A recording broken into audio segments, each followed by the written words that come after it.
Labour Party won mayoral polls in London and central England on Saturday in crushing defeats for the Conservatives ahead of a national election due later this year.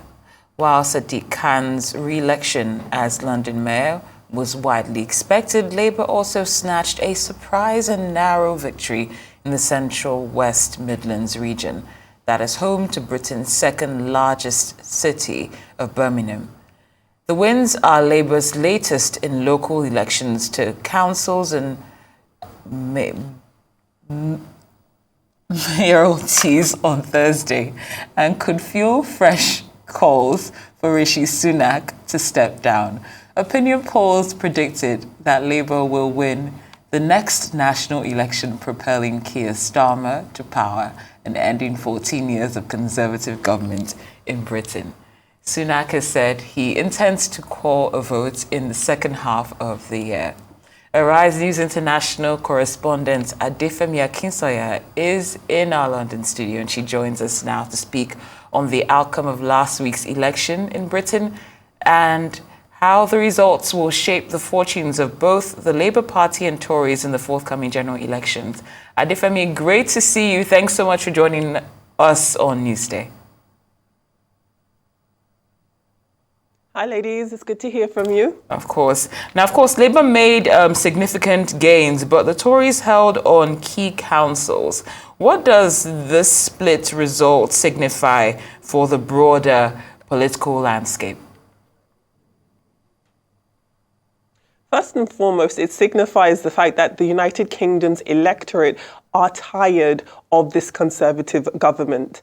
I do think that not many people were going to be surprised with the outcome, showing some form of a shift away from a reliance on a Conservative government. But I don't think that many people would have seen or predicted the scale at which the electorate had rejected the Conservative Party. Now, you have made great points. The Conservative Party were able to hold on to key areas, but they lost a lot at these elections. And it does show that there is a moving away, a rejection of this Conservative government, a rejection of Rishi Sunak's leadership, and a renewed hope for something different.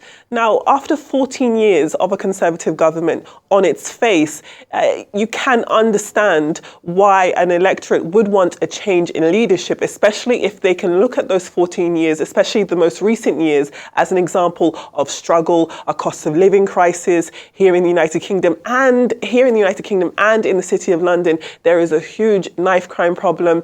There are ultimately issues that more and more people are finding that this Conservative government cannot independently check, cannot change, cannot improve. And as a result, looking at these local elections, it wasn't a huge surprise to see what those outcomes were. However, it is wise to put these numbers, these results in context. These are local elections. They are not the general election. And by definition, you are now going to see, in terms of turnout, far less people who voted over the weekend. When we do eventually get to a general election, far more people will vote. So it will be interesting to see what lines those people will vote at. Traditionally speaking, when you look at local elections, they tend to happen in this way. More and more people who are focused on the general election will sit back and look at how these elections face. And then geographically speaking, while there are of course, the mayoral election in London, a lot of these contests are fought in urban areas outside of London. So it is also a good way to see what the rest of the country is looking like, what they're feeling like, what the stronghold is in areas like you mentioned, the West Midlands, Birmingham. And then, of course, you can definitely look southern outside of London, but see areas like Thurrock falling to Labour. Almost unprecedented. So it is quite a very interesting set of results, perhaps not surprising to many people, but what it does signify is a rejection of a Conservative leadership for the time being. For the time being, and thank you for putting all of that into perspective. Now, let's talk about the alternative. Rishi Sunak himself has conceded to the likelihood of what he's calling a coalition of chaos.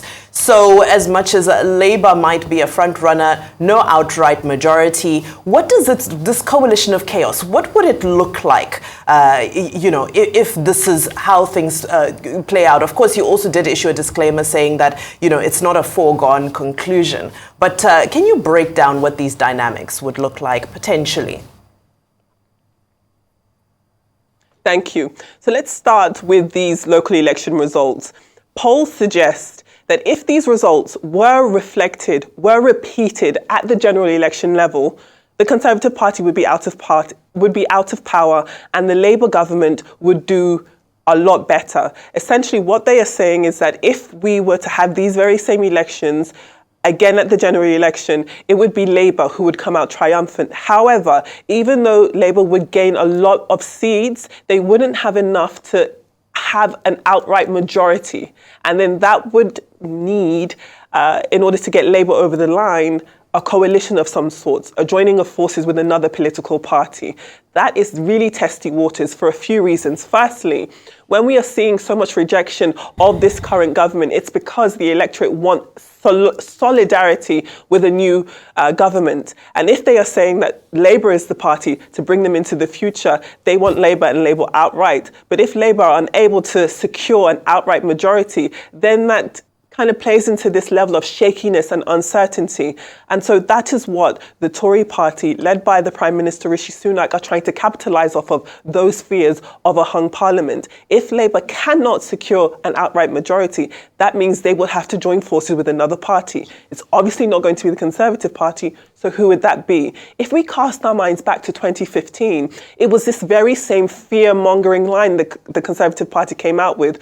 Oh, if you vote for Labour, they will join forces with another party. Back in 2015, the rhetoric were Labour are going to join forces with the Scottish Nationalist Party, the SNP, and that is not what voters wanted to hear. So that rhetoric came in clutch at the election because it did help a lot of blue wall voters stay with the Conservative Party. And perhaps this is a last-ditch attempt, this rhetoric of a coalition of chaos, it's a last-ditch attempt for the Conservative Party to get into the minds of the voters and say, when we get to general election, remember that it's not this party who are going to be able to give you what you want. That's essentially what this rhetoric is. It's a political line. It's trying to fearmonger. It's trying to get people to renege on this shift away from the Conservative Party. But it's unclear whether or not people are going to be comfortable enough with that rhetoric. First and foremost, it is quite embarrassing for the Prime Minister to know that he is at the helm when they have had such severe losses.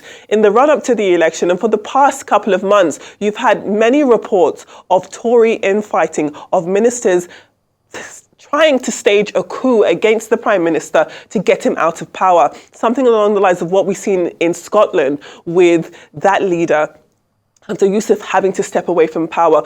There was a lot of rhetoric, a lot of news reports saying that there are certain politicians within the Tory party, within Sunak's cabinet, who want him out, who are prepared to oust him. When we got to these elections and we saw how badly the Conservative Party did, a lot of those chatters, those rumours, they went away. On its face, it could be, well, is this the Tory party saying that they want to provide a united front, that they do finally believe in Sunak? No, I think they've realised that the Conservative Party, I know we're running out of time, but I think they've realised that the Conservative Party they don't want to be at the helm of the Conservative Party who are going to lose power. What they want to do is let Sunak stay in power, lose this election, and then the daggers will come back out again. In 30 seconds, Adefemi, both parties lost ground to smaller parties and independents. Is this a sign of growing dissatisfaction with the two-party system?